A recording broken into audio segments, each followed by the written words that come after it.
single gunshot, a nation in shock. The death of Charlie Kirk, conservative firebrand and founder of Turning Point USA. Everything completely goes away. How do you want to be remembered? I want to be remembered for courage for my faith. That would be the most important thing. Most important thing is my faith. USA, and one of the loudest voices of America's political right. We as Christians are called to go into the public arena to correct error with truth. So I go to college campuses and there's a lot of error. We're all sinners. We are all live in error. I'm far more interested in what God wants of me than what I want from God. But was this really just another act of political violence, or something far more sinister? Some believe Kirk's assassination wasn't random. They believe it was carefully planned, designed to send a message, and maybe even to cover something up. A cover-up so massive that, if exposed, it could shake America's political foundations to the core.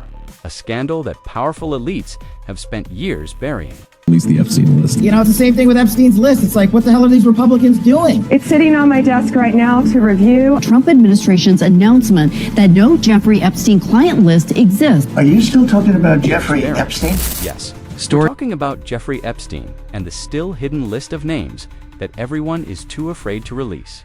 Tonight, we're asking the question nobody in mainstream media dares to ask: was Charlie Kirk silenced to protect the secrets of Epstein and the elite who circled him? It was September 10th, 2025, Utah Valley University. Charlie Kirk had just kicked off his nationwide tour, a series of events where he debated students, activists, and anyone willing to challenge him. It was meant to be a victory lap of sorts, a showcase of his influence and his connection to America's youth. But within minutes, the event turned to chaos.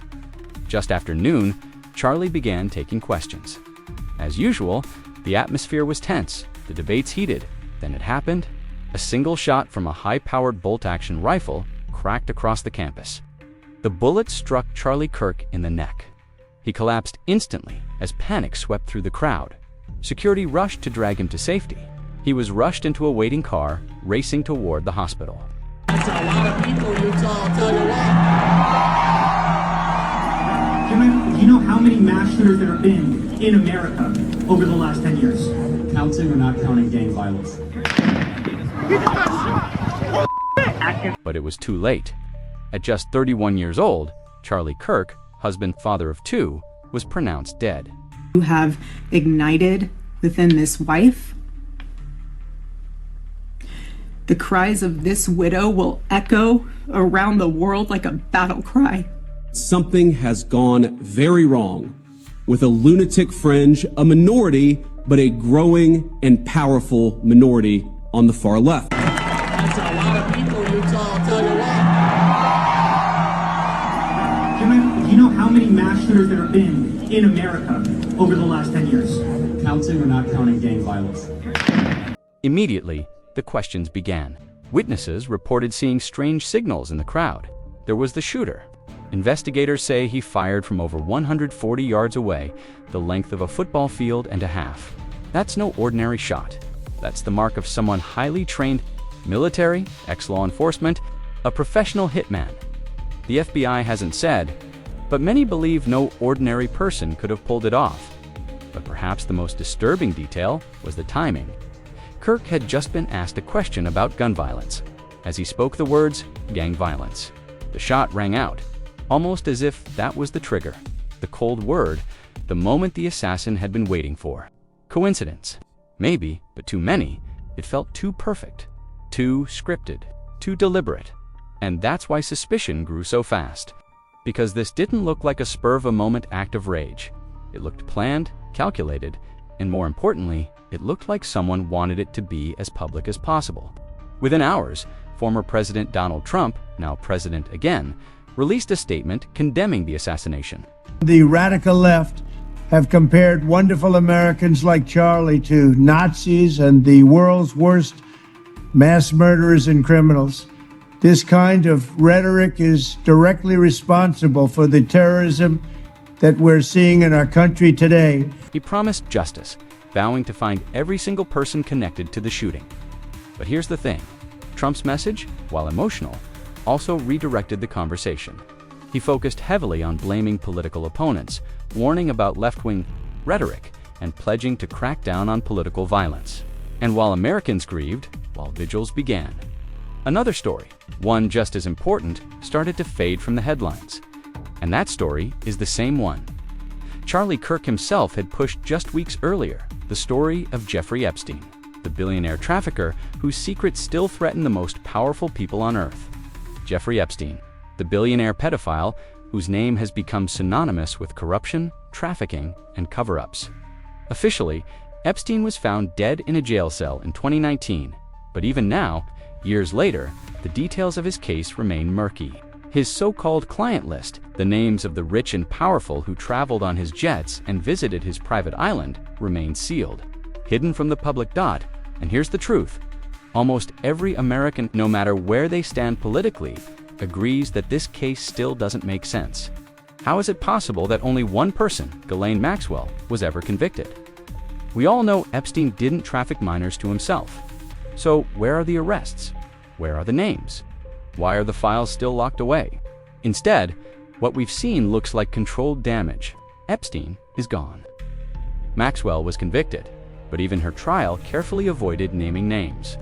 And yet, we know those names exist. Judges have fought to keep them hidden. Agencies have gone silent. And with every passing year, it looks less like justice and more like protection. And this is where Donald Trump enters the picture. Over the years, Trump's connection to Epstein has been complicated. Photos show them together in the 1990s. Trump even once called Epstein a terrific guy. Later, he distanced himself. But recently, reports emerged that Trump had actually been named as an FBI informant, supposedly tasked with keeping tabs on Epstein. Think about that. If Trump was really an informant, if he really was working to expose Epstein from the inside, then where are the arrests? Where is the justice? Why are the files still sealed? Instead, what do we see? We see Trump campaigning hard on deporting immigrants, promising mass crackdowns on people who in many cases are working to keep the economy alive. Meanwhile, the true predators, the billionaires and politicians who stood beside Epstein, remain free, untouched, protected. So let's ask the question, who should really be deported? Who should really be locked away? The struggling worker, chasing the American dream, or the elites who were photographed partying with Epstein while children suffered? And it doesn't stop there. Just days before Kirk's death, new documents surfaced from Epstein's estate. Among them was a bizarre birthday letter allegedly sent by Trump. It featured a crude image, a naked woman, with Trump's signature scrawled across it. Trump denied it was real. He even threatened lawsuits. But handwriting experts compared it with his past signatures, and the similarities were undeniable. If true, this wasn't just an innocent joke. It was another link, another reminder that Trump's relationship with Epstein was deeper than he's willing to admit, and it reignited the public's demand. Release the files, release the names. Give us the truth, but instead of answers, what did America get? A bullet, a martyr, and headlines that shifted instantly away from Epstein and straight onto the death of Charlie Kirk. Coincidence? Or was Kirk's assassination the perfect distraction? Because here's the piece most people don't know. Charlie Kirk wasn't just another conservative commentator. In recent months, he had been pushing hard on one subject Trump wanted buried, the Epstein files. On his show, Kirk questioned why the names weren't being released. He even challenged Trump directly, urging him to deliver the transparency he had promised his supporters. For a brief moment, Kirk broke ranks. He demanded the truth. But then, something changed. Sources say Trump personally told him to let it go. And just days later, Kirk backtracked. Publicly, he told his audience to trust Trump, to be patient, to stop pushing. But the damage was done. The seed was planted, and his audience knew he had doubts. So now, we have a timeline that's impossible to ignore. Kirk pressed Trump on Epstein. Trump told him to stop. Kirk softened his stance, and within weeks, Kirk was dead, killed in the most public way possible, in front of cameras with millions watching. Was it just political hatred? Or was it a message to anyone who dares to keep digging into the Epstein files? Because if this was a professional hit, then Kirk's death wasn't just about silencing him. It was about warning everyone else.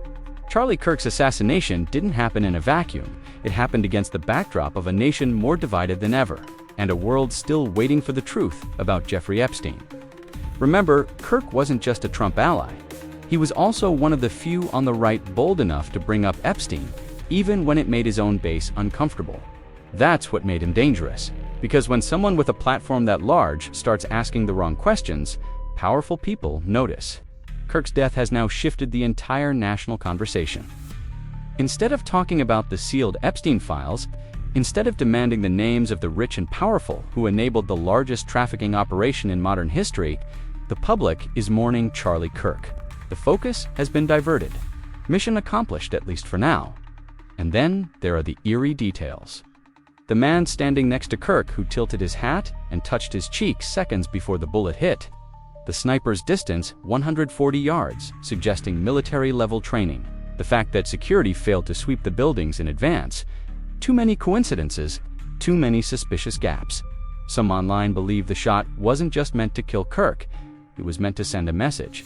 No one is untouchable, not even someone at the height of their influence, surrounded by cameras and police. If they can silence Charlie Kirk in broad daylight, what hope does anyone else have? And here's the bigger picture. The elites thrive on chaos. They create it, they use it, and then they offer themselves as the solution. This isn't just about one man. It's about the system, a system that protects predators and punishes whistleblowers, a system that silences anyone who asks too many questions, a system that thrives when we're distracted, divided, and afraid. But here's the truth. They only win if we stop asking questions. If we stop demanding answers, if we accept silence so we can't stop, we can't forget. We can't let Charlie Kirk's death or Epstein's victims be brushed aside. The names must be released. The guilty must face justice, and the people must hold the powerful accountable. Because if we don't, the cycle of chaos will continue, and the truth will be buried forever. Thank you for watching. This is The Truth Is. If you believe the Epstein files must be unsealed, share this video. Subscribe because we're not done digging. The next revelation could change everything.